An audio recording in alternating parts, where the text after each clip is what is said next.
My name is Jeremy Huffstickler. I'm a biohacked human research test subject, and I've been speaking out about Havana syndrome form of vaccine injury since April of 2016. And as of May of 2024, speaking up about the corporate-backed communist domestic terrorist sleeper cell working with Israeli and Chinese nationals to try to silence me for speaking out about vaccine injury, and then realized they're running COINTELPRO, and a handful of people here trying to create violent events and mass shootings. And to be honest, they try to do it where our children are, just like Fifth Avenue Water Park, that mass shooting that they started there. And then, like I've been saying, this is the domestic terrorist sleeper cell base, and I've done videos on I don't like being up here whenever there's a bunch of kids up here.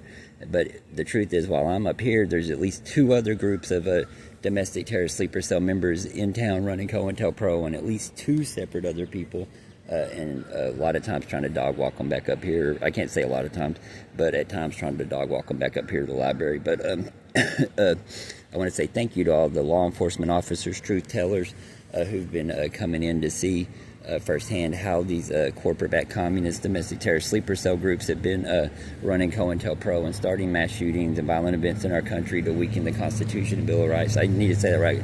Corporate-backed communist groups working with Israeli and Chinese nationals / soldiers to create violent events to weaken our Constitution and Bill of Rights.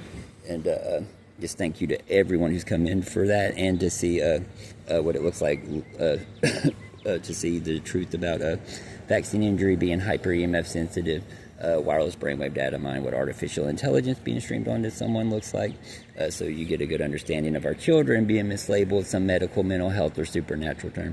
And these areas over here are thick with the sleeper cell foot soldiers for sure running in and out of the backyard yelling like they were doing to Erica Lund before she quit her job. And the second house on Berry Street, it had like 10 cars in the driveway for a long time, until I'm pretty sure it was the day of the stabbing at Walmart or the day after the stabbing at Walmart, and they caught out real quick, and there ain't any vehicles in the driveway now.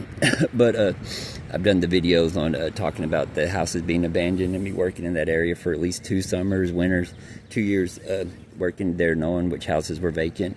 And then did the video about about it being known across Conway. You can, just one thing you're told, being in transitional living or being out here on the street, you can go live in an abandoned house, and as long as you don't tear up the property, you won't get in any trouble.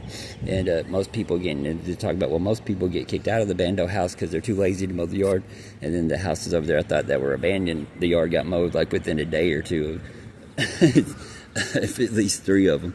But anyways, my name's Jeremy Huffstickler.